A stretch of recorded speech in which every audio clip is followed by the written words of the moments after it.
let me into my zone. Let me into my zone. Let me into my zone. Please don't let me in. Don't play that. Take you down, I'ma say that. I need me a couple dollars. Telling you now that's payback. So I take that. Ask him now, what's sage that? I've been going to the top and I got what they not, so I know that they hate that. But I'm on that. All these lanes gonna zone out. And all these lanes gonna take what I did and they twist and they bust till I fall out. But I know that, so I keep what I'm doing cause I own that. And I stay in the lab and I kill everything, but I don't ever move, I'm a Kodak. So I'm finally back in my home. I'm working, I so much, that's why I got me a cone. Till I answer my phone, now just leave it there in that phone. Ballin' can't beat me up cause I'm back in my zone now. Having a great strap, an almost banging wheel. Cause I'm back in my zone now. Don't get greedy now, mate. Let's go, settle down.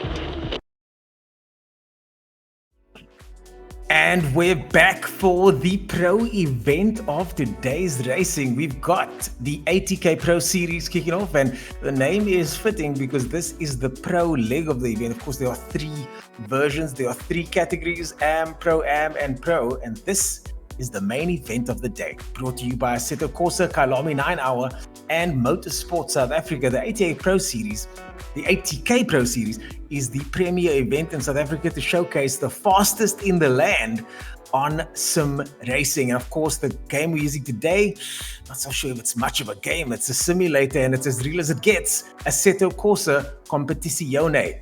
Today's racing will start shortly, but before we do that, let's find out who's in the commentary. We call it the commentary lounge these days because all of us are sitting at home, based at home in our lounges, enjoying the action and the racing. So far, it's been an action-packed day, and I'm joined by Marius Roberts in the commentary tower. Marius Roberts, how are you doing, sir? Should I tell you what I'm wearing? You could show us, but you also couldn't.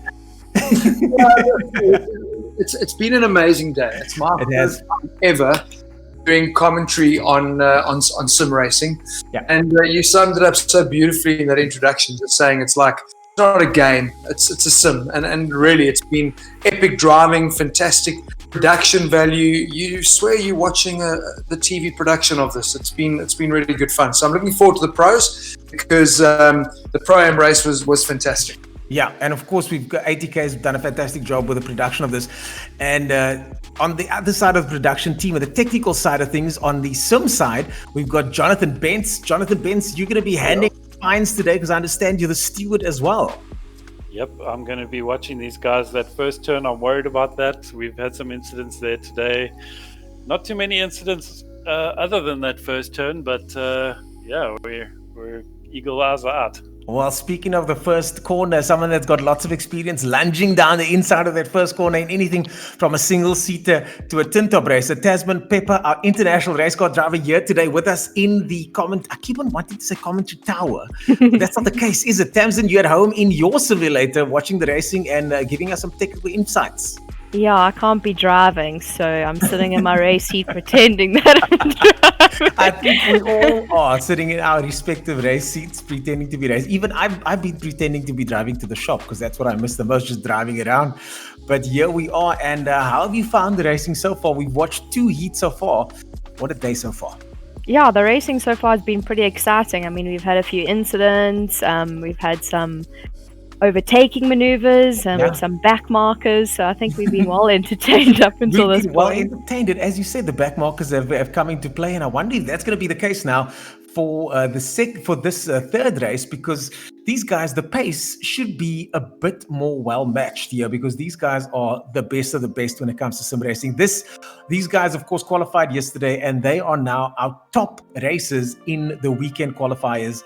And they're back now for the next qualifying session to see who starts at the front of the grid today.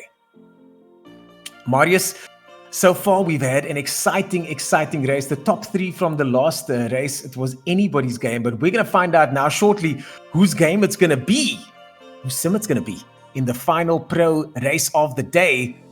We'll see you guys after the break.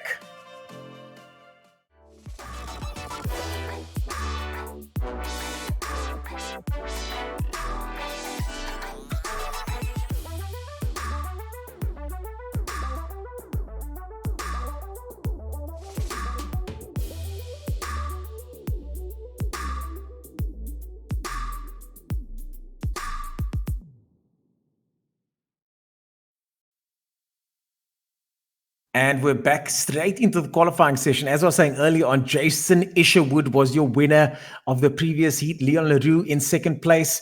We had a Bentley right at the front, followed by 2 Aston Martins. But who is going to take this one as they make their way into the qualifying session? Now, 20 minutes of qualifying. These are the best of the best. Many Porsches on the grid, and we suspected that would be the case, Marius, that, as you said, the Porsches were dominant here at the 9 hour, which you were quite involved with a couple of months ago. And here they are back again. Quite a few Porsches driving through this grid. I don't want to make any predictions for anything because whatever we say, we've been proven completely wrong. And I think that's the joy. Just speak for yourself there, Marius. I've been spot on the entire time. Well, only because you're biased towards Bentley.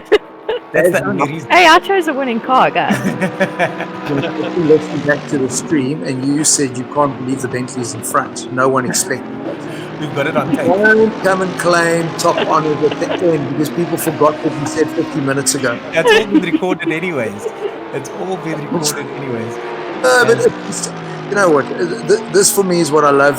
I'm learning more and more about sim racing and Assetto Corsa in particular, and Jonathan's been great in giving us insight like that. But you know, these cars are set up to drive like the real cars drive. The characteristics are there, and they've even brought in things like balance of performance, because this is what makes GT3 racing so exciting globally, is that you've got all these manufacturers and all of them seem to be equally competitive at every single track they go to, even though by design, a car is going to be better at one track than another. Balance of performance brings everything back online. And that's what we've seen here. Yes, the Porsches are flipping great, a great all-rounder and a solid car at Kyalami. And this is the car that the guys are going to have to choose. Race 1, they stay with for all 12 rounds. So a critical choice. But as we've seen, we've had a Merc and a Bentley win. So is it going to be Porsche amongst the pros? Well, we've got our eye on who everyone thinks could be the favorite for this race. That is the man in the Porsche over there, the number 71 Porsche, Zahir Esser, who has been absolutely on pace the entire, if you could call it a season of sim racing the last couple of months. Look at that, corner to corner on the absolute limit there. And you can immediately see the difference of how hard he's pushing versus what we saw earlier on. And this is just qualifying. He's on the ragged edge here, literally using the entire road as he goes through the Esser. Oh, gets it a bit sideways there, as we were just saying that. Zahir Esser gets a little bit squirrely there as he goes to the old tabletop, as they say. And now making his way down the mine shaft, one of the steepest corners, in motorsport. Isn't that right? Yeah, that's correct. It's a great corner. Not as good as it used to be, As you can really just nail this thing flat out now. They've made those changes, going a little bit longer into what was the bowl. Yeah, it is a lot easier, but it's still a challenging corner because the next one, the bowl is actually so much wider now that there's so many different ways you can approach the corner that sometimes you struggle to actually get to the apex. Sure. Speaking of apexes now, grabbing that apex, unlike the other Porsches we saw earlier on missing that inside apex on the final corner, Esser has no problem grabbing that apex there. And as I said, he's the man to watch in second place, 1.3 seconds behind. That mistake could have cost him early on. 1:41 though is the fastest time by Versace in the Audi. And so far we see an Audi on pole position. It's amazing to see they've been in every heat a different car on the front grid so far. So let's see if that's going to be the case. And it looks like it might just be with the Olifant now also in a Porsche straight into first with a 140.6. And the order's changing all the time. Isn't it? The order's changing. Yeah, these guys are way faster. These guys are the real deal. And that order on top there is changing all the time as Esser runs wide there through that right-hander. And now making his way further through up the hill now towards the Essers. Straight away the thing you notice is that they use every single bit of track limit here.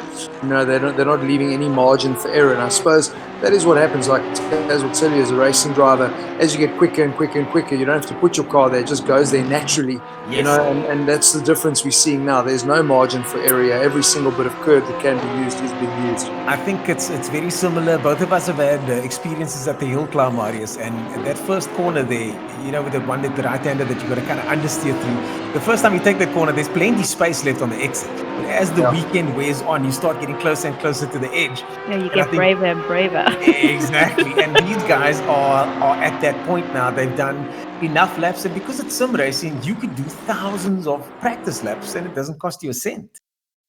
No, it also doesn't cost you damages. It doesn't cost you crashing off the end of the cliff at hill climb. So, guys also tend to take more chances. But this is what I've really appreciated watching this, is that they approach the racing here like it is the real deal. We haven't seen any really stupid things. The guys take their craft very seriously, and I think that for me has been the biggest eye-opener. Like, these guys are legitimate racing drivers in the simulation world. Really Indeed. good. Issa goes into first place there, no surprises, with a 140 dead. Rumor has it that he did a 39 in practice. So let's see how he does now. We got eyes on Issa now, and he is absolutely on the edge with that Porsche. And you can really see the attitude of the car is different to what we saw earlier on, that this really does look like a professional driver on the limit of his car. Well, if you remember, Taz, what you were saying when we were commentating on the Pro-Am setup, a lot of guys will dial a bit of understeer into the car because it just gives you a consistent car for a long race like this. If it was a short 10-lap sprint, most of the guys will be dialing in oversteer, and the Porsche tends to rotate pretty quickly like that. So it's one thing having it set up like that for qualifying, which is great because it is faster, but maybe they change setup for race. Yeah. To give them a car that's going to be a bit more manageable for what is going to be a 30-lap race ultimately.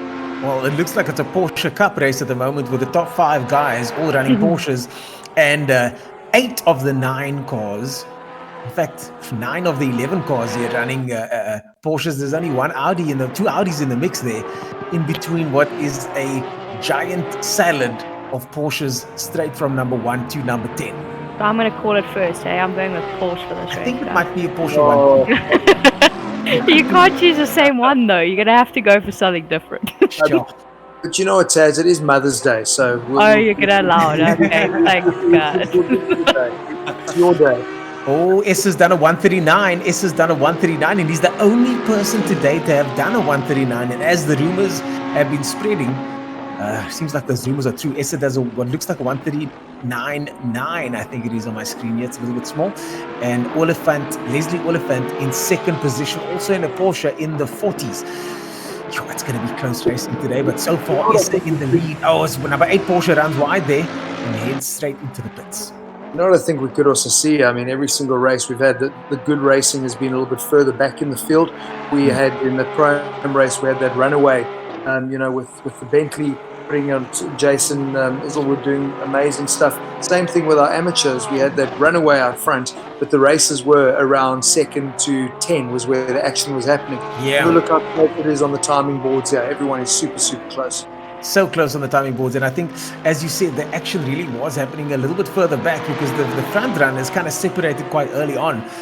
From 4th onwards, going back, there was plenty action in the previous heats, and I suspect it's going to be no different here, but let's see how close the race is going to be for the top 5. I'm interested to see now that they've all got the same cars.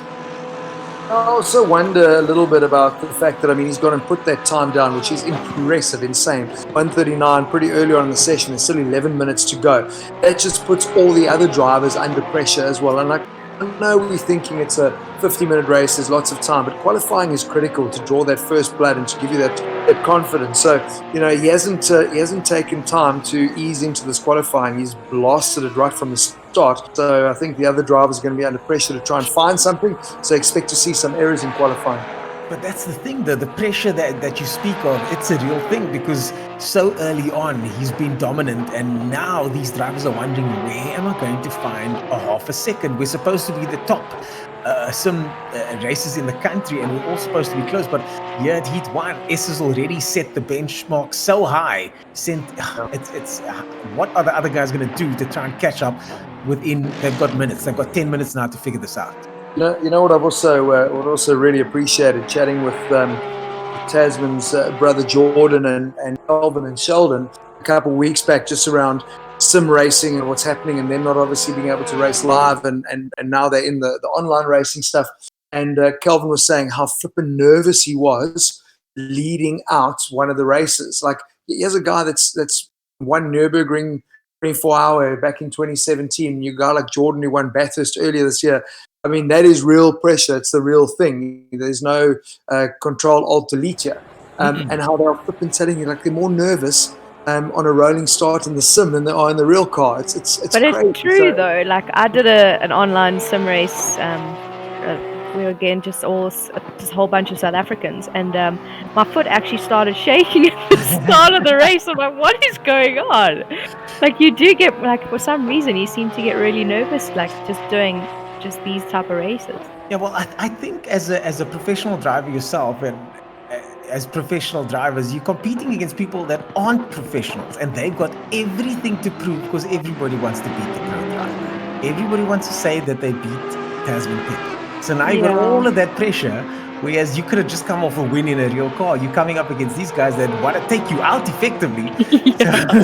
So the nerves are very real. As we look at the times, they're 139.945 for Essa, and then Leslie Oliphant, 0.4 of a second further back down the road with the third place man that we've got eyes on now, almost half a second off. So far, Issa, and I know 0.4 of a second is not that much, but to do that in qualifying out of the back, knowing that he's the favorite as well going into this has got to put him on the front foot for the race. Well, I think 0.4 is quite a lot. As like the Pro-Am class, the Bentley was only 0.2 ahead, and look how far he ended up winning by. So I think if Essa sticks with this and puts his head down at the beginning of the race, I think he can walk away with it. Yeah, well, some people are saying that Zahir Essa is exceptionally consistent, but Leslie Oliphant, if he is going to stay in second position, it's going to be. What are your thoughts on this one, Tasman? He's going to have to put pressure on very early on to make sure something happens, doesn't he? Oh, he's going to have to be one of those who takes a lunge into turn one kind of deal, you know, to try and get ahead at the start. Because I think if Essa gets ahead, I think he's going to check out. Yeah. Well, you know, it's also been interesting, guys. If you look back to the last two races we've had off the rolling start, it's been for us as guys familiar with real racing. It's been penalty because the guy in second has kind of been leading the line first. Yeah. Because I understand Jonathan was explaining to us they've got that green box that they've got to stay within.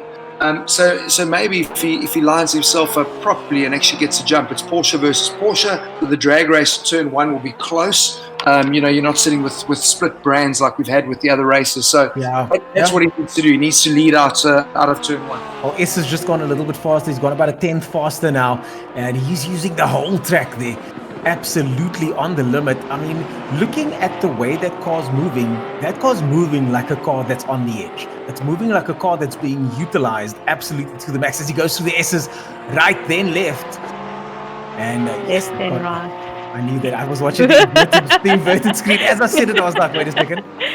Left then right as he goes into the left-hander going down the mine shaft now in that Porsche. You can try going right and then left. No, that's not going to work, eh? That's not going to work. To main road Kyalami. It's actually quite cool. Yeah, we saw that earlier on. A couple of guys tried to go right instead of left, and we saw that worked out for them. These guys keeping it a bit more tidy now. I've got to say the pro guys quite a bit more tidy around the circuit so far. And quite a lot closer. I mean, the top 23, they are within 2 seconds. So. Sure. That is insane. Top 20 guys within 2 seconds. And Leslie Oliphant now in second position. We've got Jason and Abschmeyer. I know Jason very, very. Oh, yeah? I haven't heard too much to say about him because we actually kind of go back the way. He's always been big time into his racing, and one of those speed stars he actually competed and ended up winning. And, wow. Race. It was like celebrities, and then we opened up to public. And the final season, the race for win was at Swartkops in little Polo Cup cars. I remember that. And pouring with rain and inverted grid, and you know he had been the third fastest. He came through, and that ended up going on a trip with me overseas to some World Rallycross action. Big fan of Bakkerud, and a really talented, legitimate racing driver. Always done well from a sim perspective. That's where he applies his trade, because racing's expensive. Obviously, sim racing may be a little bit more affordable, but then also not. We spoke about Pro-Am race, what guys are paying for their rigs, and what a difference that potentially does make to their ability as well, you know. But that is the story for a lot of sim races, myself included. I started racing sims a couple of years ago because it's the most accessible thing. I mean, you can get in for as little as 5,000 Rand, you get yourself a little steering wheel, and now you're racing against guys all over the world. And another person that we're looking at now, that is Bashir Jadwat in the 83 car over there. One of the top sim racers in the country, also one of ATK drivers. He's driving for ATK this weekend. Team Ghostworks, I think it is. And again, a very, very talented racer, and someone that if in another lifetime should and probably could be racing at a very high level. So watch out for him as well. I think he's going to be one of the guys to watch. But it does seem like all of these guys are at a blistering pace at the moment. 139.870 the fastest. What I think they should do is, after our 12 rounds, the 12th round being at the Kyalami 9-hour event in November, I think just for a giggle, they should give these guys off-thumb controllers like the old days. Oh, yes. We have a look, because it's such a laugh, with all these famous guys like Max Verstappen and guys all getting into sim racing now. Lando Norris, who comes from a sim background, it was just hilarious seeing guys like Jacques Villeneuve cleaning up. And I asked him what was he racing with. He said, no, just with a thumb controller. I cannot believe Jacques Villeneuve got involved as well. One of the old school Formula One drivers just getting into the mix there. I think you've got to. I mean, at the moment, it's just wow. Actually, motorsport fan savior, sim racing. Oh, yes. We've said this a few times during the day that, sim racing has always been at this amazing level, but this is a launch pad. With COVID-19 forcing racing to ground to a halt, I just think having these guys that in the gaming community are superstars, but to have recognized in a mainstream environment because they are now having people watching because Max Verstappen's racing and Lando and all these guys really just puts sim racing on a platform that is more mainstream. Well, it's the only motorsport that you can watch nowadays, isn't it? If you're scrolling through YouTube, and thanks to me now being involved with the ATK Pro Series, when I scroll through YouTube now, all I see is racing. Yeah, virtual racing. I'm looking at the actual live stream on the Twitch server as well, and man, it looks like an actual race. It really does. It looks like these guys are racing. You wouldn't know, as you said earlier on, Maurice, if somebody walked into your lounge now, they wouldn't know that you're watching a simulator. But it's so realistic, isn't it? And every category is getting so involved as well. I mean, you've got the V8 supercars doing their events, and W Series 2, Taz, aren't you guys starting one? yeah, we're going to be starting one soon, so that's going to be quite interesting and fun. We've got a couple of rounds. Tasman, one of the things you said about your last season of Formula W is that you didn't get much access to the car, unlike some of the other ladies that did get access to those cars. Do you think this is going to even things out a little bit for you now that you're going to be able to do some virtual laps in that car? Well, like a lot of the girls are testing all the time Yes. in the car, where I didn't. Obviously, we don't have an F3 here in South Africa, so the only way I was learning the track was actually by driving on the sim. So that was the only way that I was actually getting involved in sim. I was purely just using it for testing, just to get used to the tracks and stuff. And now, we're going to be racing against each other on on the sim. So yeah, I mean, it definitely helped me prepare for each race. I mean, still, when you get in the race car, it's a little bit different now. So And there are real consequences to making mistakes. yeah, I crash plenty on the sim. So when I get to the actual racetrack, I know that there's certain corners I gotta, be more aware of. But it definitely helps prepare you for the racing. It's just insane watching the Audi go around you now. Look at the way it bucks and bobs, and you can see the suspension compressing and decompressing. It looks like an actual car, especially this 94 car, the way it's going through those corners over there. It's amazing. I mean, in Tasman, I'll tell you, chat to Jordan. I mean, he's helping Bentley develop their simulator. Chat to Sheldon. Oh, big drift there. That's a nice And then catch. number 1, very nice catch.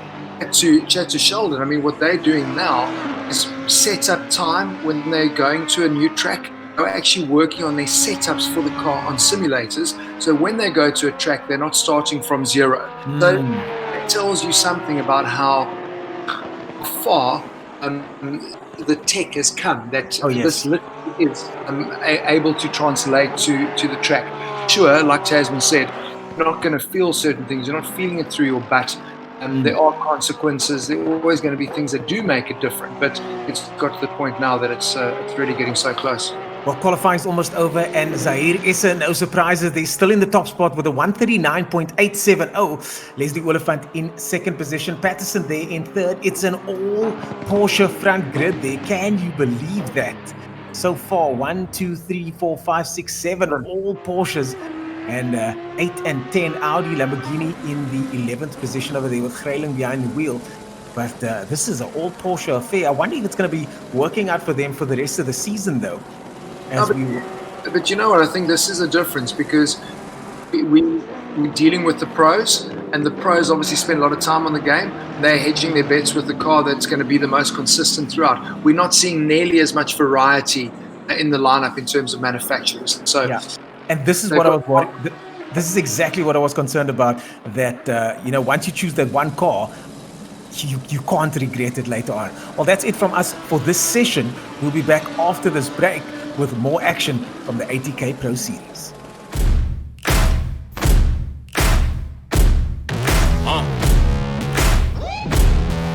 Yeah. Siege. Riley. Taz. Yeah. Set me free and give me death, there ain't no other choices. When I lay down and go to sleep, I keep on hearing voices. Little whispers in my head, man, is you fake or loyal? Rhino water, death designer, baby, pick your poison. These little demons living underneath my bed, creeping. Know the real monster lives above them all, sleeping. That subtle breathing in your closet every single evening. Thought you never see me again, looks can be deceiving. When they hear the sound of the drum, they'll be saying, oh Lord, here they come. Yeah, here we come. We take play seriously. That's why ATK chooses Omen by HP and Windows 10. Here we come. Well, that was qualifying, and the guys are straight on the grid. The number 71 car of Essa right up the front there. Leslie Oliphant next to him in another stunning looking Porsche in the number 8 car. It's an all Porsche front row. In fact, it's an all Porsche first 3 rows. Many of them. This is welcome to the Porsche Cup, in case you didn't know. Flippin' hell, did we expect this? I knew the Porsches would do well, but I had no idea that this would be the case. The drivers have all selected them, and these are the guys that I'm sure they've gone through hours and hours of testing to find out which car has got the most advantage as we go sit in car with what I'm sure is a nervous Essa. I mean, just look at that rearview mirror. He's got a mirror full of cars all wanting that position that he's got right now. You know, calm and collected. Yeah, you know what would be cool, Jonathan? I mean, we were talking earlier about, you toss it in qualifying, you make one mistake, you can just reboot and land yourself back in the pits, and that might be something that the game developers will incorporate. So you pay for that. You've got to loop all the way back and get into pits. Wouldn't that be awesome as well if practice time is limited? Everyone knows Kyalami, but the other circuits, you limit the number of sessions you're allowed to have, like they do in many of the races. Yeah. Very interesting stuff, because then a driver's got to figure out setup with limited time practicing. Yeah. I suppose, that would really add a realism aspect to things, but how to enforce that sort of thing, the game developers would have to work that out. No, of course. It's just, Yeah, with these, with the sim competitions, I remember competing in a 24-hour race a couple of years ago. We had 3 weeks of setup. I mean, just lap after lap. By the end of that, I was so tired of that Lamar circuit on Gran Turismo. I didn't want to look at it again for another year. But I would imagine these guys have been putting hours and hours and hours into getting these cars right and dialed in and ready for action. And the Porsche, quite clearly, is the right choice for the Audi drivers. Got that target on the back of that Porsche in front of him. We've got 2 Audis there in the top 10. But that's it. Other than that, it's an all Porsche affair. Yes, when you're talking about setup for a 24-hour race, like for me, I would think like it's a comfortable bed, lots of food and snacks. That's my setup to get that right. Yeah, we had lots of food and snacks, but I tell you what, it wasn't comfortable, I'm feeling that right now in this season. Yeah, it's a lot of sitting down. Yeah, you're not used to sitting still. No, exactly. But you know what's so cool? I mean, you chat like chatting with your buddy Tasman, and saying like in the beginning days, you had a 24-hour race or like a 12-hour race, and you don't go and rest because you want to make sure what's my teammate doing? How's he going? He said now it gets to the point where you trust that your teammate is going to do what he needs to do. There's nothing you can do about it. They go and get downtime. They go and sleep because you become experienced in racecraft. I think that. key here now as well is that experience. These are the pros. You see the jump up in lap times, how close, 2 seconds separating the entire field. This is the real deal, man. This is just magnificent. And just to give you an idea, I mean, Bashir Jadwat is one of the fastest guys in the country. I've seen him in action. He is shatteringly fast on this game and on a simulator. And he is currently laying in 9th position. I thought he would easily be in the top 4, maybe even front of the grid. But it just shows you how competitive this class has become. And Heineke, also another man to watch. Heineke we saw doing very well in practice earlier on this week. So he's in 4th position. They're also in a Porsche. So, you know, I think it's going to be anybody's race, depending what happens in the first couple of laps. But Esser's got the pace. So he's the man to watch at the moment as they come through quite fast there. The guys at the back of the grid trying to catch up. There might be some carnage before the start. Yeah, I was a bit worried there. But also a lot less of the amateur weaving and more accelerate, hard on brake, generating heat through the tires, through the braking cycle. We've spoken about this a few times, and that experience coming through here with the guys too. Indeed. As we now make our way towards the last couple of corners here. I think this is the final corner. Yep, final corner now before the start finish. And just look at that Porsche, it looks so good. The number 1 flashing on the Esser car over there. Let's see if he gets the start right. Unlike the cars we saw earlier on, the pole sitters have always messed up the start. But let's see what Esser does now. Esser and Leslie Oliphant next to each other side by side. The race is about to start. Side by side, Esser does a good start there. Esser's in the lead. He's got the outside line for the first left-hander. Oliphant starting to fall behind now. Patterson catching up. Heineke also in the mix there. Esser goes defensive right down the inside there. He's going to take that inside line and keep it there. You've got the number 5 car trying to dive down the inside. Oh, number 5 car goes very deep, knocks what looks like Patterson a little bit wide. They touch, but it's not too much carnage as they make their way through safely the first corner. Geez, I want to find out who it was that dived, curb and everything on the inside, really muscling it and gaining a few positions. We couldn't actually see who that was. One of the Porsches. I think it was the person who just hit the wall. Yeah. There's some action over there. Looking on the replay on the inside, it was a red Porsche. One of the red Porsches there. And just after that was another incident as Esser starts to pull up a slight lead over Oliphant, Leslie Oliphant and Absmeyer there. All top 3 guys. There was some carnage there after the second corner. Over the curbs goes the Porsche. Red Porsche, yellow Porsche, all of them collecting each other there. I'm not quite sure which. This is the Porsche Cup here by the looks of it. As Esser makes his way into the tabletop and down the mine shaft. And that's the Porsche we saw in the number 124 Porsche there. Claessen's up to 5th place. We've got a lot of replays coming because there was that through the new section and then obviously onto the old start finish as well. A couple of people ended up in the old pit wall. So a lot of action. This live view is just so amazing because it literally does put you in the racer's seat. And this is what I love. I mean, you know, it's not just sim racing, it's the production that goes in this whole show, the camera angles. And I mean, our team have done a great job getting this thing set up just right so that people that are watching get a legitimate experience like they would be watching this race, Kyalami 9 hour on Supersport. Well, I don't think I'd be remiss by saying Daniel and the guys in the production team are doing a fantastic job here with this live stream. And I mean, look at this, the eye in the sky catching the action there. Claessen's on the brakes there, a little bit late there. And still managing to stick with the rest of the team. It's nice to see an Audi in the mix as well there. With an Audi in 5th position. So Audi mixing it up with the Porsches there. But other than that, it's all Porsches up front. Alaric Enselen, I mean, I was just reading his bio. He's actually one of the test drivers for Coach Dave Perrell, who obviously a legitimate racing driver and setting up a whole sim driving academy and training course. So he knows his way around. Didn't have the greatest qualifying, but he certainly made some pace, some positions up to 6th now. So looking like he's got a well set up car. It looks like it. And he's also won and competed in other sim competitions. So let's see how he does here at the ATK Pro Series so far. He's in 6th position just behind the car we've got eyes on now. That's the Claessen's car over there. But he's chosen an Audi when everybody else has chosen a Porsche. And you know what? That's got to play on his mind a little bit. If all the quick drivers have chosen one car, you've got to wonder, either I've got an ace in the hole or I've made a bad choice. Yeah, but I mean, if he can just get a decent result here and get some good points, you never know how good the Audi's going to be at the rest of the tracks coming. This is true. This is very true. With Silverstone coming up next, similar to this one, we still don't know how these cars are going to perform here. Jonathan, do you think the Audis are going to come into their own later on in the year? Oh, definitely. I think that Silverstone, they'll already be a lot stronger. The Audi is very good at Kyalami, so I am surprised that it's not more in the mix, but yeah, it's turning out to be an interesting battle up front there. Well, he's still within striking distance. He's got the number 124 Porsche in his sights there of Claessens. And he's still very much within striking distance. But these guys now just running nose to tail.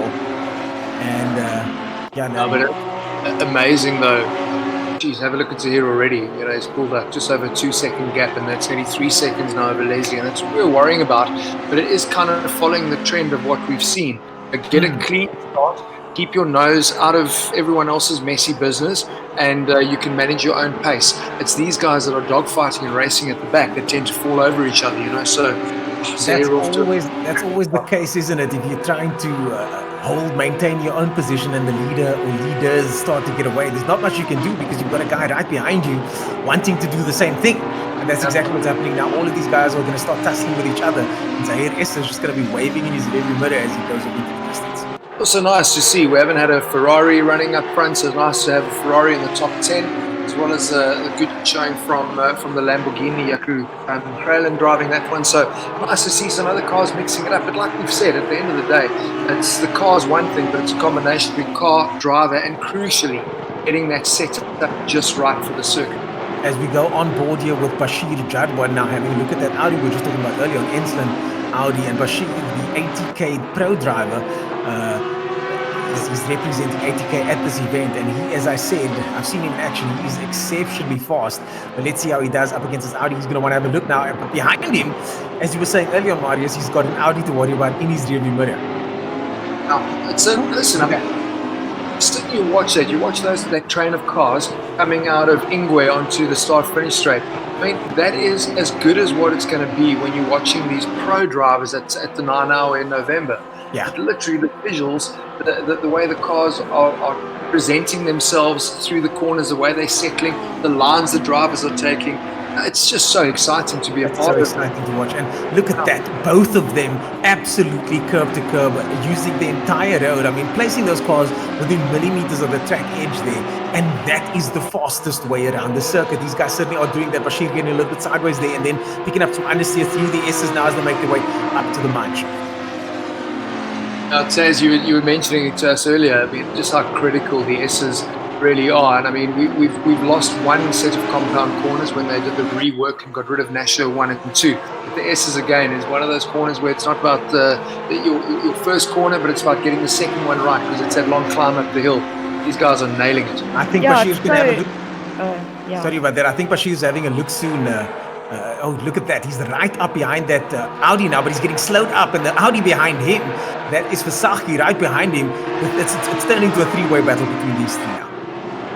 He was saying... sorry, I thought there was going to be a move.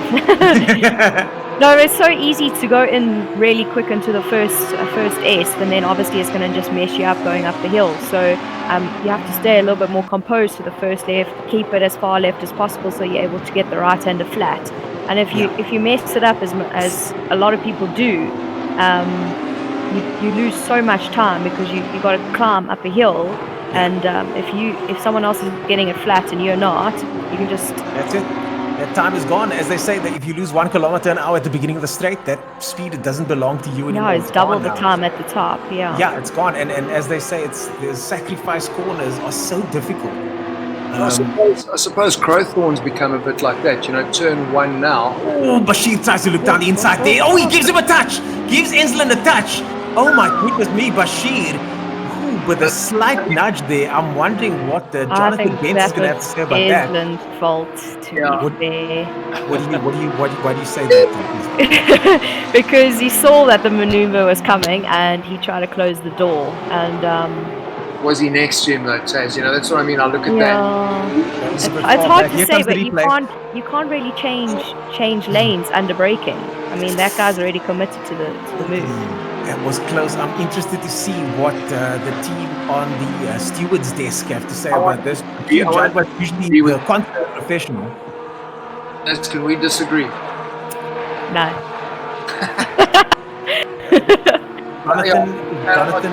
Is Jonathan with us at the moment? He sees I am, Mike's yeah. on. What are your thoughts on that so far? Are you going to be investigating that incident? Definitely will be. It is on my to-do list. It's probably about 10 down the list at the moment. So obviously there's a lot of action happening further back that we're not catching on the screen over here. Are the guys being a bit naughty further back?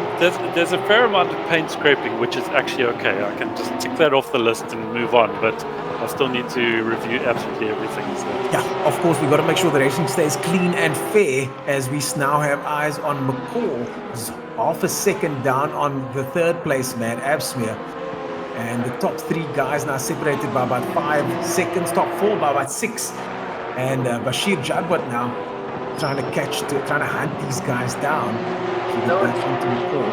It's quite cool. I just picked up, Morgan and Fasakia is. They're actually both from Clarkstorp. I mean, maybe they're sitting in the room next to each other. Maybe Could do. Clarkstorp, but I'm assuming they're mates and they're in the top 10 and having a good little ding dong battle here. So it's just cool that these are guys from all around the country sitting. We are sitting in different places. I'm PE, you Cape Town, Taz is in Joburg, and yeah, we're doing what we love. It's really cool. I think we failed to mention that we're all literally spread across the country at the moment. Sitting in my lounge, I've got my slippers on, my home slippers on. I'm not gonna lie, trying to get comfortable here watching the racing. Marius is making coffee. And he did offer to tell us what he was wearing. So Marius, for the ladies out there, ex-Mr. South Africa. No. Don't make things up here. I was actually missing South Africa. You know what the amazing thing is? I hope they're not going to make us start streaming our commentary on Twitch, because then I'm going to have to start getting really dressed up. We've seen some of those horror movies on Zoom meetings. Oh, it can go horribly south as we see Insulin now all the way down in 18th position, trying to fight his way back in another pink Porsche now. But this pink Porsche looks the part, I've got to say. Yeah, he hasn't got those rims. I think we're going to see Insulin on a charge here as he goes down the inside of the number 24 Porsche and takes that position back up into 17th position. So fast as Insulin, but unfortunately all the way back down now in 17th position. He's going to have a hard charge in his hands now, and I'm sure he's got a bit of the old red mist under the helmet there, isn't it? But I think maybe the guys also realize that this series is run super professionally. So, with Jonathan issuing things, he's kind of saying, you know what, I'm going to trust the officials to do what the officials need to do. I'm going to get back into the race. I've got 38 minutes to go. It's a long time still. And critical is to score points. So, Just look at that pace, Look at that pace. You can clearly see Enslin is head and shoulders above these guys here down in 16th position. He's so easily catching up, and through the S's now bouncing over those curves as he tries to get past the number 2 Porsche of Buck over here. As Buck tries to go on the outside, Enslin has a look down the inside and easily gets past. I even love that little drain they've got, Taz, on the second S. When you can actually see the car gets unsettled when the guys take that bit of curve. I mean, it's so realistic. It is, and like when I drove the track, it is really realistic. I mean, some of the curbs you hit, it bounces you so much like it does in real life. So I mean, the sausage curve you can see for yourself. Speaking of the sausage curve, they're just going through there now as we go back to the leader here, and as you said, these tracks are designed with lasers so that they can get every little bump. And when you look at the way the cars bounce over the road, they've clearly engineered the bumps into the course. Now, whether those bumps are all 100% accurate, I don't know. But it does seem to me that they've managed to get quite a lot of that to the game. It looks like they have, actually. Like, if you watch him coming down the mine shaft, that's exactly the same. Just before the turning point, yeah. Exactly. As they turn through the mine shaft there's a bit of a bump there as he goes through the S's now. It's so neat. Is that car. It's incredible. That's what I'm saying. If somebody walks in and just looks at this now, that is exactly how these cars represent themselves in the real world dynamically. It's incredible. It's beautiful, and also I was watching another game the other day, and the car was moving around the circuit quite unrealistically, and this is not the case. Even us not playing the game, just we effectively watching some sort of replay. It looks very realistic, and it feels even more so from the in-car view that these guys are experiencing. And I tell you, the only thing that I would love is that soundtrack. It feels like I'm watching Formula E at the moment. Yeah, that's the virtual commentator's curse, because we can't. We've got to hear each other's voices instead of the engines, which in your case is not too bad. But Tasman, I'm not so sure about that. Yeah, I don't like not hearing anything.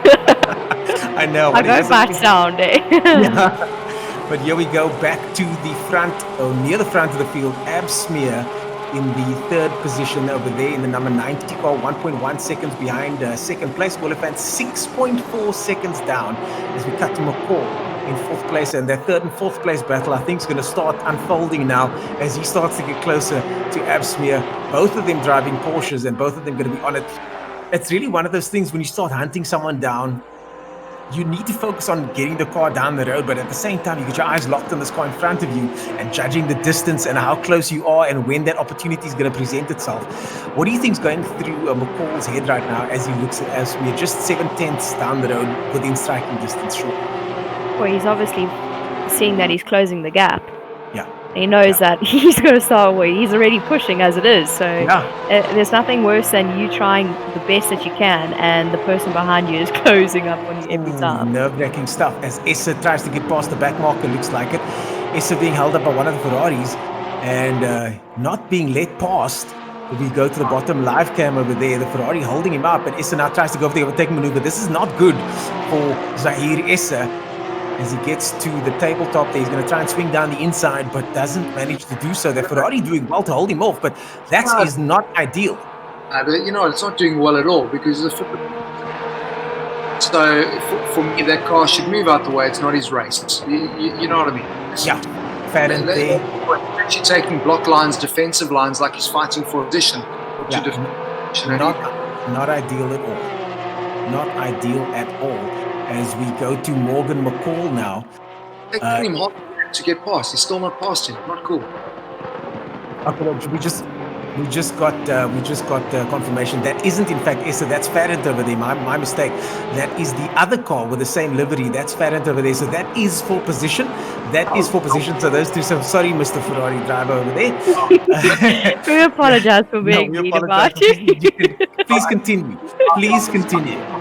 I was probably abusing him. Block him as much as doing the right thing. But look, this is a race we've got. You look at that, nose to tail. Farrant there in the number 213, and that's staying there in the Ferrari 11th position. This is for position 11, 12, and 13, right behind each other. Marcus Steyn doing a good blocking job. I was seconds ago, and I'm thinking, Jesus, guys, with some racecraft.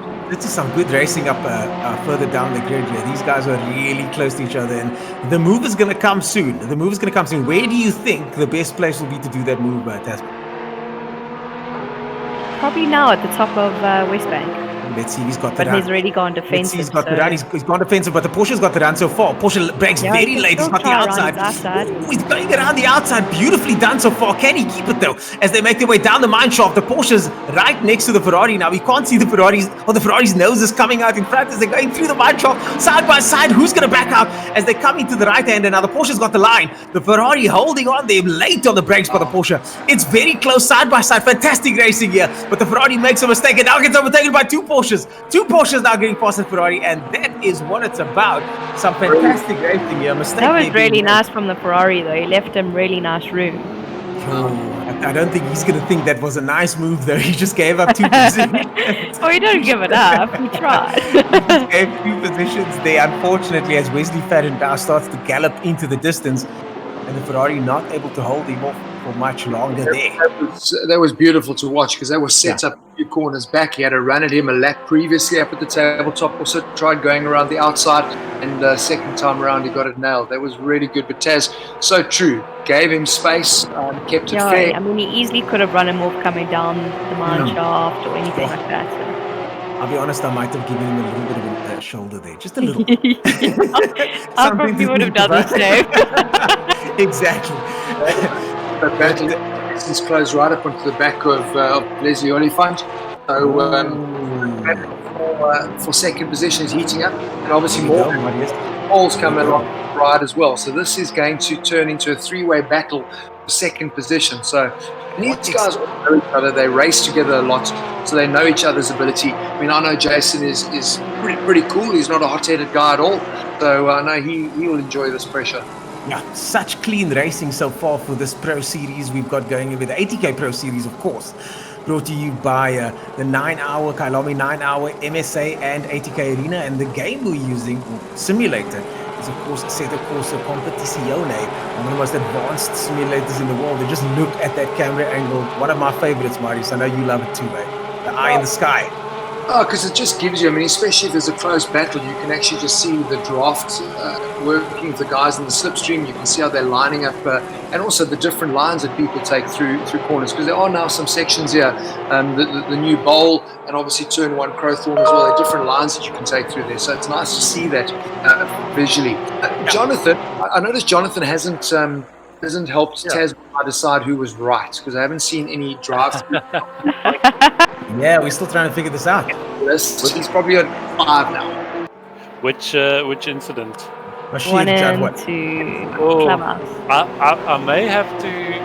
I've been looking at that one now, and I think I may have to defer that one to post race, because it's that close. I just don't think he wants to let Marius know that he's wrong.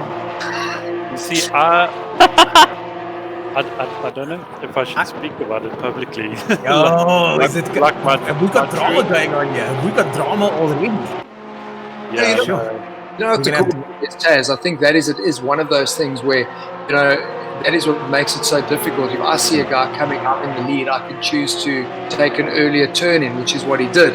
You know, so it's like, it's a tricky one. So I don't think it's I do think that Bashir, that was a racing incident for the most part, but the angle that we saw at that, and we all know that the camera angle makes all the difference. And the angle we saw was from the front, so we couldn't really see how close Bashir was managing to get alongside. So if we get another camera angle, then maybe we can figure that out. But we're gonna have to leave that one to the race controller now. The stewards are gonna have to look at that one and figure that out. No, but 100% he wasn't alongside. But I think for Tasman, what she felt was that he moved across and took a slightly different line, block off that. Obviously, Bashir's running in with extra pace and just tapped him on the rear 3/4 there, put him into that spin. But it's like, it's hard, because for me, it's like if I was there, it's a cut pass. If he's not, then he's got to follow my leader, you know? Yeah, exactly. Without commenting specifically on this incident, I would say that, you know, when you're pushing the car to the absolute limit, you're braking at the latest possible point. Now, if a driver is wanting to make a dive up the inside, he's braking slightly even later. So it means that if somebody changes line under braking, the other driver doesn't have extra brakes to slow down more. Yeah. So it is slightly tricky. I think we're going to need some more opinions on this one. Well, we now have eyes on the number 3 car here, and behind him a couple of battles taking place there. But the Avsmeer car there, that's the number 90 car, currently in second position. Start to put a nice gap on third, but the battle for third continues there with McCall and Oliphant. Sorry, Ernest, I don't think you saw that. I don't know what happened to him, but he came out of Sunset and just like almost moved over like he was a back marker and let the guys through. Gone and lost 2 places. Morgan's also come through, and that's Leslie. We can see in the back of pitch there. So I'm actually not too sure what happened. I think we missed that. I think you were right. Oliphant was running right up front there, and there was a battle for second place, but he's now lost that battle and is all the way down. Literally moved over going to Clubhouse and let them through, and then had a bit of a moment coming out of Clubhouse trying to defend against Morgan. So I don't know what happened there. Going back that incident, I mean, Clubhouse is such a tricky corner because it's not your traditional heavy under braking, now moving to block. You know, it's like you run a slightly different line, which is sneaky. So let's see what happens. But it's the racing. Wait and see now, and hopefully he can try and claw that back as we once again look at the second place car, 9.7 seconds behind the leader. This is a one-horse race so far in the pro category, with 9 seconds between the first place and second place man. Third place and fourth place now. The battle continues as Oliphant has relegated himself from second to fourth, all within of 2 corners. He's going to be very disappointed now. The visor's down, and he's going to try and catch up once again. Yeah, I'm tracking Alaric Enslin from the instance. He's made a few places. He's down in 15th, but still, a long way to go. But there's still 26 minutes in the race. So up to 14th now, actually, and now chasing down the Ferrari. But the Steyn Ferrari is 5 seconds up the road, so he's going to have to push. He's 5.7 seconds behind the number 57 Ferrari in 13th position. 14th position. 13th position. He's in 14th at the moment. As we look at Oliphant now, who's going to be the man on the charge, I'm sure, try and get that position back. It's actually a nice little battle. I mean, look at the 2 Porsches fighting here, coming side by side. So these guys are already close. Sure, up front, S has run away with it, but there's good racing from second down to 6th at the moment. Well, I think we're watching the teammates battle each other out here. We got Claassens. Yes, this is Claassens in. I think confirmed this. Are these guys teammates here? Claassens and Judd. What? Yep, Jonathan? they're teammates. Okay, so this is the race for position between the 2 teammates. That's correct, yes. Taz, you know racing with teammates, that's the first person you need to beat is your teammate. Jonathan was talking to us earlier how the teammates help with setup. I know you guys would have done that in the Polo Cup days for sure. But you don't give all information, surely. I don't know. I think I dish out quite a lot of information. Maybe a little bit too much, actually. Having a look there. These guys, are they going to try and help each other here, Jonathan, or are they going to be battling it out for position? As Bashir has a look down the inside, just as I say that, Bashir has a look down the inside and grabs that position by quite easily. Not much resistance there from Claassens as he slots back into 6th position. But between the 2, Bashir has proven to be the quicker of the 2. Yeah, we're early in the season, so I don't think there's going to be any sort of love lost right now. They're jostling for number 1 position in the team and set the marker early on. Yeah, well, so far the marker has been set with Bashir now climbing his way back into 6th position, but he's behind 5th position now, 2 seconds behind the number 4 Oliphant. He's the Oliphant who unfortunately has went down from 2nd to 4th. He's only now those 0.6 of a second behind. Look at this, all of them in picture. I think as we get to the end of the race, we've got 25 minutes left, it's gonna be a close one. At least between the guys from 2nd to 5th place, I do think that Bashir's race pace is going to be enough to get him within striking distance of the 4th place man.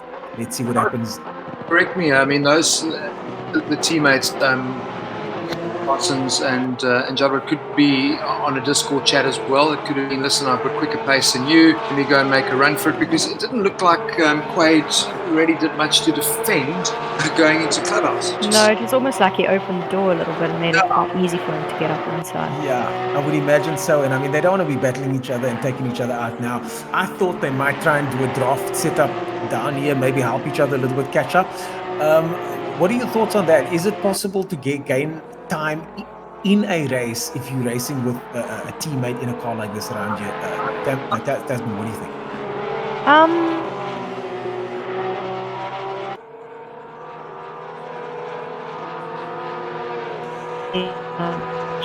What other of you can do, so you got to kind of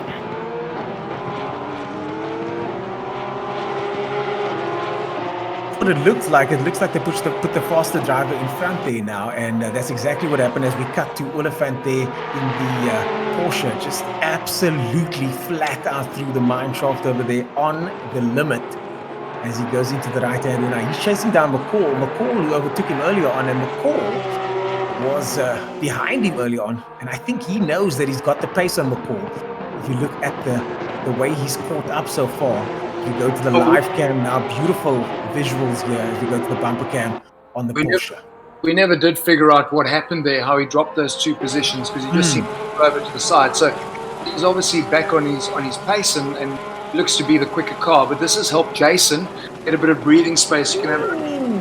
He has a look down the inside there. He has a glance down the inside there, and just showing the car in front there that I'm here. and maybe trying to shake him up a little bit. He wasn't actually going to go for that overtake, I don't think, but at least letting the opposition know that there's something to worry about. Some mirror watching for him. Yeah. To the teammates as well. Have a look. 2 seconds being pulled out over Claasen's already. So definitely a case of, I think, teams saying, listen, but you quicker. Let me through. Let me try and chase these guys up ahead. So yeah, that's a fantastic battle. Yeah, a fantastic battle now unfolding as Jadwat comes into view. Just talking about that teamwork, the two teammates coming into view there. But the battle in front of them is the one that we're watching right now. That is the number 8 call, Leslie Oliphant. Earlier on, Leslie qualifying really well, but slipping back down to 4th place. Now he's going to try and get the jump on McCall as we look at the bumper cam that just left us. They go down the mine shaft now, all the way down the mine shaft, flat out. It's another flat corner up ahead, and Leslie knows that he's got the pace on McCall, but he does seem to have slipped back ever so slightly now. 16th of a second is the gap at this stage, but there's certain sections where he is able to have a look. I'm quite surprised that this race is as spread out as it is, because qualifying was pretty close. Yeah, I think a lot of these guys are so consistent that they're just able to turn those same qualifying times over, even with the added pressure of a race environment. But you know, Taz, if you look back at Kyalami 9 hour as well, it also spread out quite a bit like this. The guys kind of had these gaps. It was just the rain and chaos that brought everything back together, and everyone finished like so close in the top 10. But it's like, if you look, I mean, the gap isn't massive if you go and look at the top 10. Besides, obviously, the gap from first place. The guys from second down to 10 are all like a second and a half, 2 seconds there. So I suppose also quite tricky drafting a car like this. I know we speak about the era of cars. We don't talk that. You can follow the car. But yeah, I suppose that also they do lose a bit of downforce being on each other's arse like this. Yeah. Look at that. Speaking of which, they are right on top of each other. We just cut away from the battle for 16th place between Albertine and Basson. Also, a similar battle there between the two of them, similar gaps. But the race we're looking at now is the battle for 3rd place, as Oliphant now once again within striking distance. And I think what we're seeing is that Oliphant is getting close, but just making a tiny mistake. And I would imagine he's also seeing Bashir slowly hunting him down in the I'm glad you picked up on that, because have a look at the difference that he's made. Remember, he was sitting behind Claasen's. He's already pulled out 2 seconds over Claasen's, and these two having their battle for 3rd is bringing Bashir back into it. So I'm expecting this to be a 3-way. I'm excited. I am very excited for this, because we haven't seen many 3-way battles. We've seen a lot of tussles. But this one is going to be, especially with cars so evenly matched, especially the same type of car. Always Leslie runs a little bit wide there. He is really using all the road now. It's very similar pace, these two. He's able to get close right up behind the Porsche. Early on, he had a look down the inside of turn 1 as McCall goes right up against the wall there, goes inside. Oliphant chasing him down here. What's going to happen as they're going to the first corner? They keep to the right-hand side of the circuit. Ooh, tries to dive down the inside. McCall covers up. And I think Oliphant is just trying to make him a little bit nervous there, and it might be working. He's right up behind him, but both of them are doing well to keep their composure under this high-pressure situation. Look at that, grabbing the apex there, both of them. And all of this is happening while Bashir is chasing him down. Yeah, I said 11.5. He's going to be on them at the end of this lap. It's actually amazing. But Taz, what Ernest said there is actually so spot on. You know, we saw 2 different cars here. If we had an Audi up against a Porsche, there's going to be some places where the one car works better than the other. But you see 2 drivers on it in identical cars makes it really difficult to make the pass happen. You've really got to rely on a little mistake, which is so difficult in these cars these days, because you're not sitting with a manual where you can miss a gear or on a Yeah, it's more like if you run off the track or outbrake yourself. But it can happen when they're under so much pressure. So this is a high stress environment. I'm sure you know all about this with regard to the Polo Cup guys. It's so close for those guys where it's like this for the entire race. Yeah. Oh, he has a look down the inside. Leslie has a look down the inside there, and he gets it so far. Side by side they go now. McCall on the outside of him as they go through the next corner. McCall still got position though. I think McCall might have the advantage through the right hand. McCall cuts across the front of him and misses the sausage over there, both of them. And now we've got Bashir Jadwan watching all of this take place and thinking to himself, keep going guys, keep going. This is what I need. This is what I need to claw my way back. As Bashir Jadwat comes all the way from the back of the midfield to now what looks like what could be a podium position if he plays his cards right. Oh, he might as well just sit there and wait for the action to fold in front of him. And the action continues to unfold as Leslie outbreaks himself, tries to go over there. Overtake maneuver so close now, Bashir. We saw what he did earlier, holding back earlier through the same section, and he manages to get one position back just by biding his time. They're so right there. Tasman, he bided his time there, waited for the moment, and simply snatched that position away. So easy. And now Leslie's taken himself out of the fight, and Bashir Jadwat inserts himself in between the two of them. Tasman, that's what we saw. That's what I thought would be a great clean in the bowl. That new layout and widening of that section has given so many different lines. The old track, that would have been a pass done and dusted. That's but you can go around the outside now, as you saw. So crazy stuff indeed. And now you can go 3 wide there if you wanted to. We know Leslie's got the pace, and we know the only overtaking we're seeing here is through exactly that driver error, where Leslie was like, I'm going for a Hail Mary outbreak.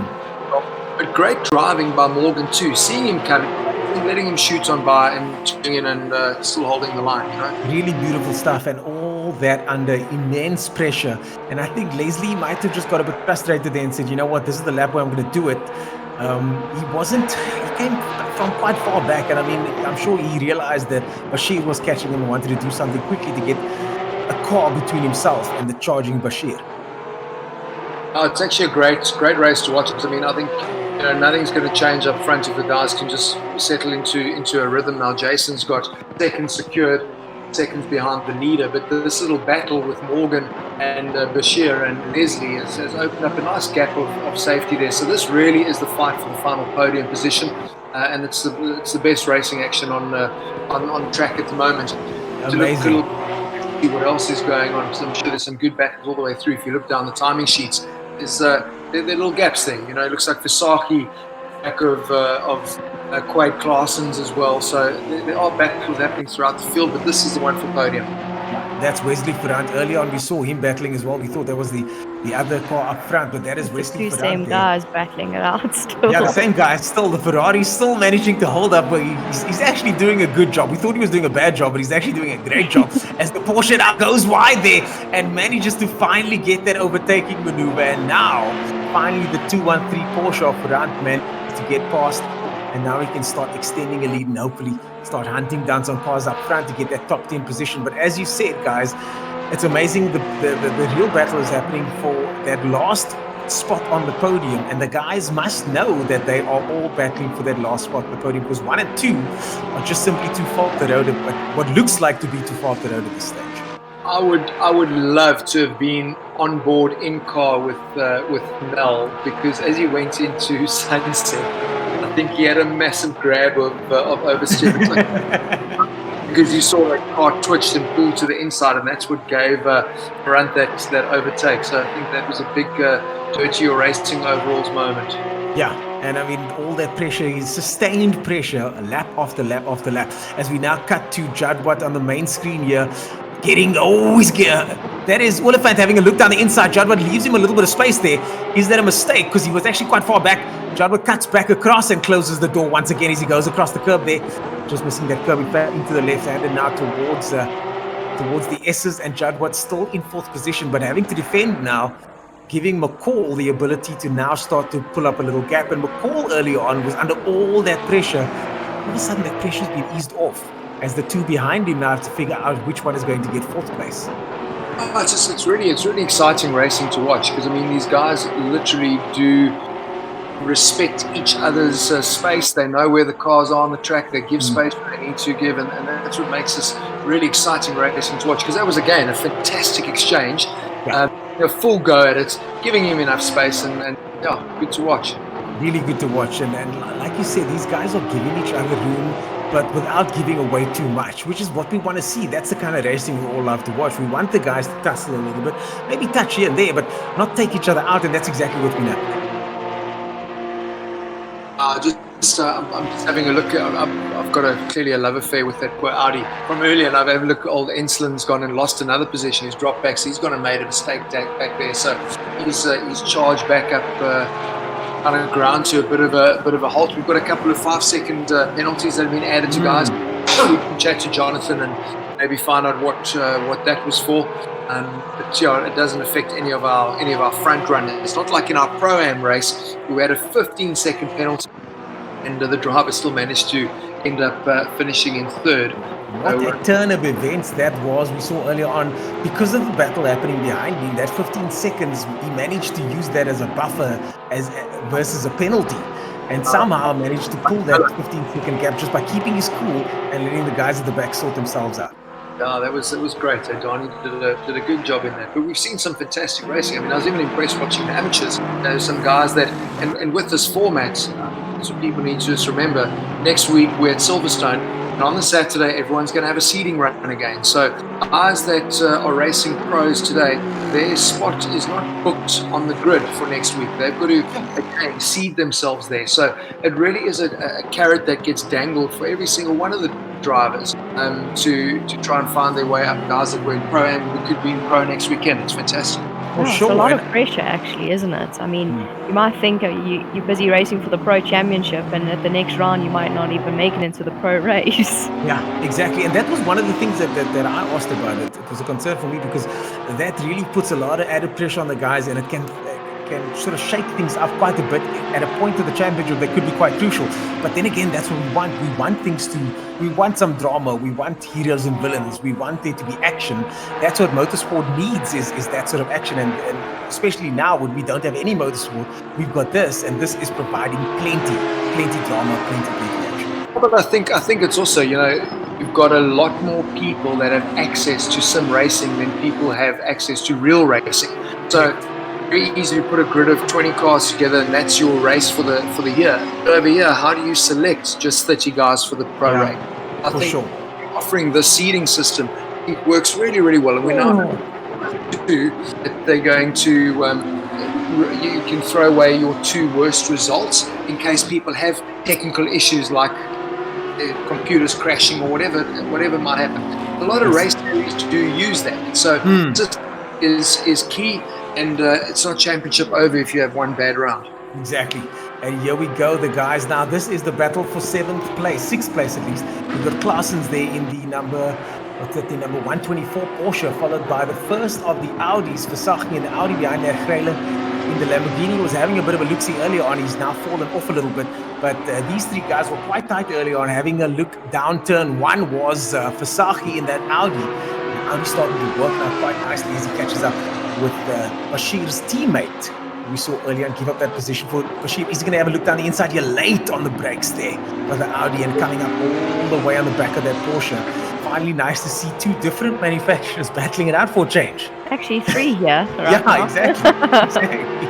Not just Porsche guys. It's not the same race. It looks like it's a different category of racing. But this Porsche does look like it's struggling a little bit more than Audi. I think so. Audi looks very composed.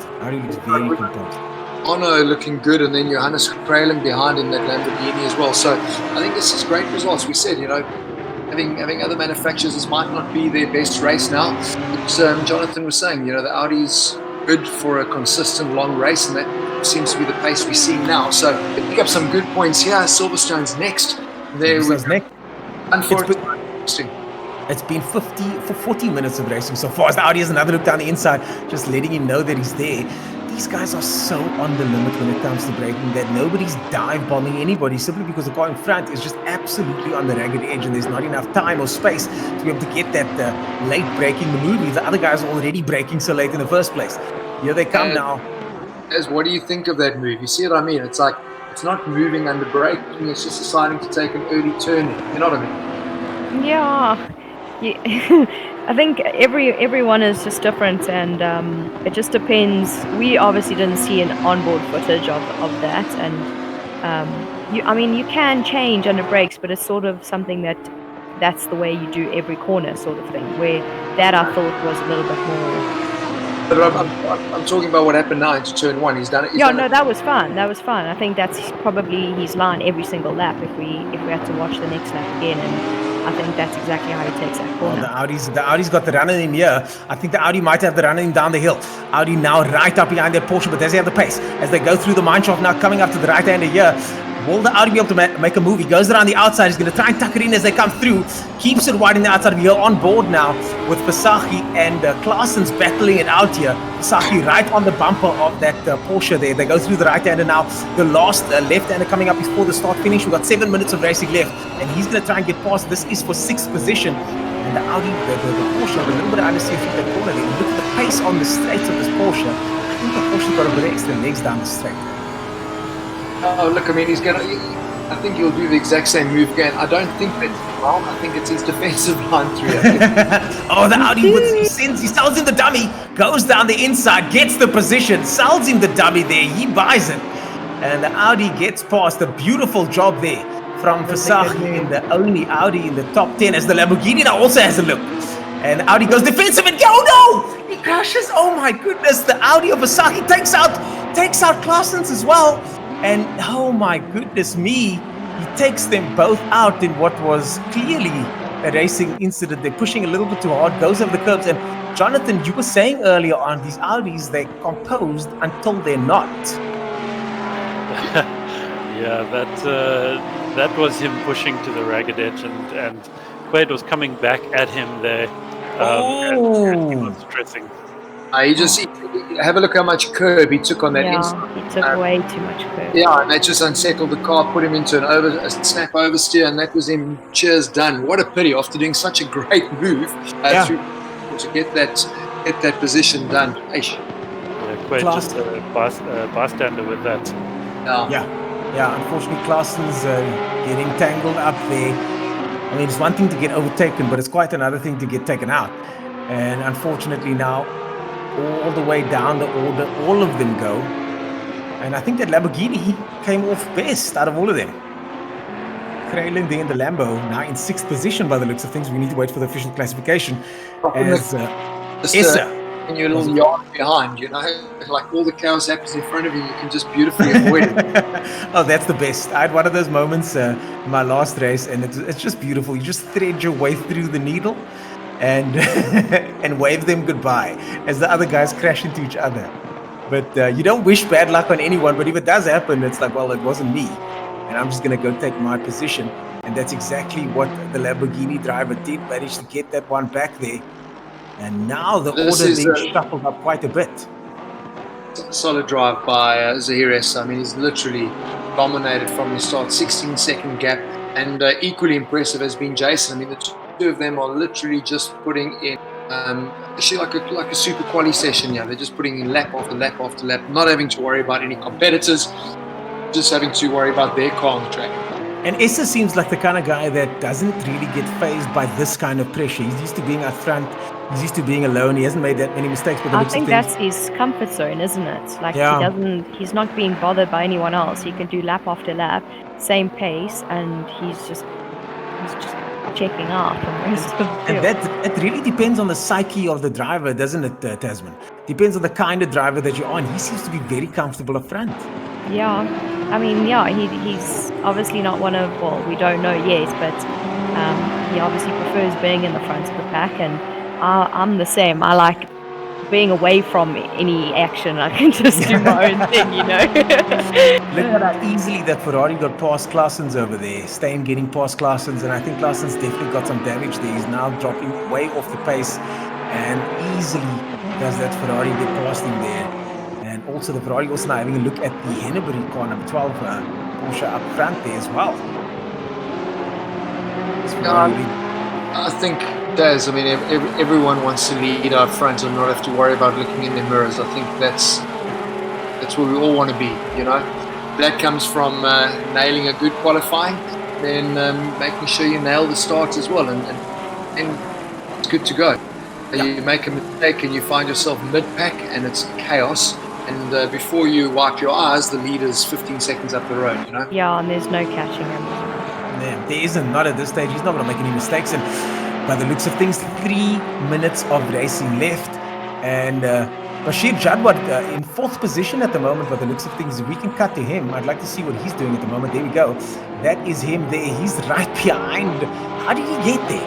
How did Bashir get behind 3rd place now? Him and McCall battling for 3rd place. Bashir Jadwat, qualifying way down the order. I think he was about 7th or 8th in the qualifying, if I'm not mistaken. But Ernest, this battle's been going on for ages, and Bashir hasn't been able to actually do anything to Morgan. If you think about it, remember they came to this position a couple of laps ago, and he's just stayed status quo, lap after lap after lap. So Morgan's doing a great job securing his third position here. Well, here we go. This is the final couple of laps now. They've probably got about 2 laps to go, if that. And this is going to be Bashir's chance now. He's going to try and get that last spot on the podium. 4th place at the moment. But these guys are so evenly matched further down the field. The midfield guys are so evenly matched here as they go into the first corner. Bashir now again, as you say, within striking distance. He's been here for a while, but can he do something? Can he make that move? Oliphant now in 5th place. Not too shabby from him. After earlier on making a mistake and losing our 2 positions, he's now in 5th place. Grayling in 6th in the Lamborghini, who wasn't even in the top 10 early on, is now in 6th position. I have so much respect, I think about this, 6 laps, 28 laps on now. Start just thinking about the guys that are doing the 9-hour, 24-hour type races. Usually guys are double stinting, so they like an hour and a half in the car. It's been crazy to be concentrating. And they flat out every single lap. It's insane. It's insane. I was watching a documentary on Thomas Christensen's first Le Mans. I think he did the triple stint, if I'm not mistaken. Either 3 or 4 stints, 2 hours each. Can you imagine? Imagine the concentration though for that long. The level of concentration and not one mistake allowed. Driving through the night in a car. It's not nearly as composed as these cars these days. And doing quali laps, lap after lap. Look, I mean, all of that's been changed now in terms of time spent behind the wheel from the safety. But it's just incredible. All you got to go and do is watch like the Nürburgring 24-hour, and you've got cars that are doing 180 k's an hour and cars that are doing 300. You've got 100 cars on the grid. That is so nerve-wracking. So nerve-wracking. You've driven Neuschleifer. It's so easy to have that little, I'm going to use the word brain fart. You're going, is this one? Speaking of that, is number 3 McCall going to do that now? Give it away on the last lap. This could be the last lap now. This is for 3rd place. Bashir now really getting up close and personal now with that number 19 Porsche in 3rd position of McCall there. Is our race leader, so coming up to the top of Leeuwkop, so this is definitely going to be checkered flag. So this is important for Morgan to go to. But what a nice battle for final podium spot. It's still great to see the racing happening all the way to the finish line, Marius. It's what we came to see today. And I can imagine Morgan is thinking to himself, just one more lap. Just one more lap. Keep it together. Keep it together, Morgan. It's more like don't outbreak yourself. Don't outbreak yourself. Oh, Bashir having a look down the inside. Now they go down the mine shaft. And Bashir trying to show him that he's there all the way to the edge of that curve. Now, here comes the mine shaft. This will be the last time they're going through here as that is Essa crossing the line. Essa takes the win, but the action continues here in 3rd place. Oh, Bashir has a look down the inside. Bashir has a look down the inside, but is it going to be enough? It's not. And McCall keeps the 3rd position as they go through the final section here. I think McCall might have done enough. He's just got to make sure he doesn't make a mistake into the final left-hander this time. I've got to get that right. I've got to get my left and my right correct for the following heat. McCall goes to the inside there, cuts across the track and gets 3rd position. Judward comes in 4th place. Oliphant slots into 5th position. Guys, what a race this has been. Sorry to the race fans. I mean, we didn't even see our winners there. Essa crossing the line or Jason Absmeyer in 2nd position. Because that battle for 3rd place was just so flippin' dynamic. And that's what people have come to see, racing way through. Awesome. And here comes the Ferrari now. Also another close race there as the first of the Ferraris comes through. Whew. I don't know about you guys, but I'm trying to keep my breath together. Way too much excitement. Yeah, way too much excitement. Folks, stay away from the wall. Folks, that's it for this race. We're going to be right back after the break. Please don't let me into my zone. Let me into my zone. Let me into my zone. Let me into my zone. Please don't let me.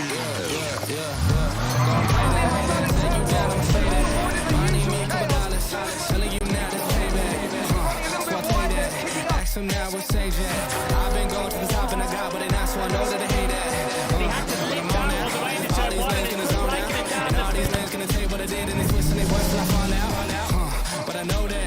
keep what I'm doing cause I own that. And I stay in the lab and I kill everything, but I don't ever move. I'm a cold man. So yo, finally back in my home. I'm working, I saw no other. That's why I had me a drum. Till I answer my phone, now I just leave it there. All in, can't beat me up cause I'm back in my zone now. Having a great strap and almost banging wheels. Cause I'm back in my zone now. Don't get greedy now, mate. That's good. Settle down. And we're back. There you have it, folks. In third position, a sterling drive from him there to defend up until the line. 1 or 2 more laps and it could have been over. He did well to defend there. Morgan McCall in third position. I know you were enjoying his racing there. Marius, I know you were enjoying his performance. What do you think of the young Morgan there? Oh, listen, that was great because that's massive pressure with 1 lap to go. So easy, like Tasman was saying. All you're actually thinking about is don't miss my braking marker. And Jadwat had a proper run at him through the mine shaft, and he kept his cool and got the job done. So that was really, really great driving. But I mean, Jason Absma in second and Zaid Essa, these guys were class. Unbelievable. Before I get to Zaid Essa, what's his name? Sorry, I missed his name there. The guy from Ghostworks doing very, very well there. Jadwat doing very well to just miss out on that podium, but McCall holding him off there. Ashmeh, as you say, in second position. But the man of the moment, untouchable, Essa. I mean, he made that battle for first place boring. He was out on his own. We didn't even put the camera on him because he outclassed the 1%ers. I think it was 18 seconds, you know. So Yeah. I don't think we ever saw him. He was so far ahead. It's insane to think that in a class of guys that are all this good, he is still head and shoulders above those guys. It's unbelievable, really. It's a long season. So I mean, you want to start off like this. So credit, but the guys now need to refocus because next week is Silverstone. The first job isn't the race; it's Saturday and making sure that you get yourself seeded through. You know, most of these are pretty safe. But as when we saw some guys in the Pro-Am class that were running amazing pace, really good time. So I'm sure those guys want to make sure that they through, especially like the winner, Jason Isherwood. You expect to see him in the Pro class next week. Yeah, I think there's going to be quite a few changes up in the pro class at Silverstone. So, where do you think psychologically this puts Essa, and where do you think it puts his team, or at least the competition now, Tasman? Because he's got a big enough gap going into the second race, but the other guys, they must have their eye on him, going, "I'm going to take this guy down in the next race." yeah, I mean, Essa, he's got it all to lose now, isn't it? Everyone else has something to gain. Yeah. So I think he just needs to stay as composed as possible going into the next event. He knows he has the pace above everyone else, but you know, you never know what his pace is around Silverstone. So Exactly. I think everyone else has got a lot more work to do, where Essa, he can't really stop working still because everyone knows where they need to aim for, and he's kind of got to move that margin again at the next round. Yeah, he's got a target on his back now, big time. Cool. Taz, you know, just when I look at that, just look at the way he drove. You know that he's a class driver. He's not going to have a hassle at any of the circuits. And the nature of sim racing was always to learn other tracks. So guarantee they've all spent plenty of time in those. So you know, I don't expect to see a big shake-up. He's going to be quick at Silverstone for sure. It's just about what can the other drivers do to find that pace. Well, let's have a look at those standings now. The championship is getting decided from round 1. This is what it looks like at the moment with Zaid Essa right up there, but it's only 3 points in it between him and Jason Abshme in second position there. That's 45 to 42. The points difference in the way the points are tallied up is not that big. So even McCall, even Jadwat, just 7 points behind the top spot, Essa over there. This season is only just getting started. Essa there with 45 points in the lead. But Marius, what are your thoughts here? We've got the points gap. It's not that big. It's not like older series where you've got like 100-point lead on a race. It's 3-2 points here. That means everybody's still got a chance. That's why I went wow, because you know normally it'd be like a 10, maybe drop down to 6 or whatever the points might be. So it's not over and done because you have one bad race. And I mentioned earlier, you get those 2 races you can throw away.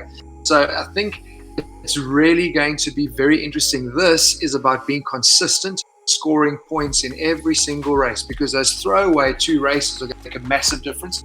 Yeah. Point margin isn't big for a race win, so everyone's still in it. And I mean, as you said, can't throw anything away. Enslin, unfortunately, quite far down the grid. Heineke quite far down the grid. The Ritz as well, also making mistakes, and they're going to be kicking themselves because they've lost out on precious points. And that's exactly what the front running guys are going to try and do, is keep as many points as possible as the season progresses, because as you say, it's going to be someone that's consistent over the entire 12 rounds that's going to be the one that's triumphant at the end of the year. No, it's all about scoring points at every race, isn't it? You can't have one good race and then not score any points at the next event. So I think consistency is key for the end of the championship. That's definitely something. I mean, there's a difference between a flying lap pace, race pace, and then championship pace. And that's what Zaire is going to want to do. He's going to want to make sure that he's got that championship pace going into the next round, which is, of course, Silverstone in the UK. And as we were joking earlier on, I wonder if it's going to rain there. The game does factor that in. I'm kind of hoping for a wet race. I don't want to jinx it, but I'm kind of hoping for a wet race. What do you guys think? Well, at the end of the day, I mean, everyone has always known that saying, the real class will rise to the top when it's wet conditions. So equalizer, isn't it? I think we need to have a wet race. There will be one for sure. Silverstone might be a bit obvious. Maybe they'll throw a curveball, a track that no one expects to be wet. But yeah, we're going to definitely have that, because I think that is an overall driver needs to be able to be fast in the rain. Well, folks, that is it from us for now. Thank you so much for joining us for the ATK Pro Series for 2020. Congratulations to our winners, Zahir Essa, our second place man, Ashmeyer, and our third place man, McCall. This was brought to you by Kyalami 9-Hour, MSA, and of course, Assetto Corsa Competizione. Let me see if I can get that right. We'll see you guys at the next round. Thanks again for joining us. My name is Ernest Page, joined by Marius Roberts, Tasman Pepper, and our man, Jonathan Bence. We'll see you guys next time. Until then, goodbye. Please don't let me into my zone. Let me into my zone. Let me into my zone. Let me into my zone. Please don't let me.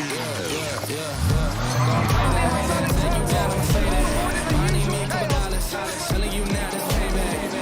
So I tell you that. Ask them now what's changing. I've been going to the top and I got what they not, so I know that they hate that. All these names gonna zone out. And all these names gonna tell you what I did and they twist and they worse till I fall out. But I know that, so I keep what I'm doing cause I own that. And I stay in the lab and I kill everything, but I don't ever move from a corner.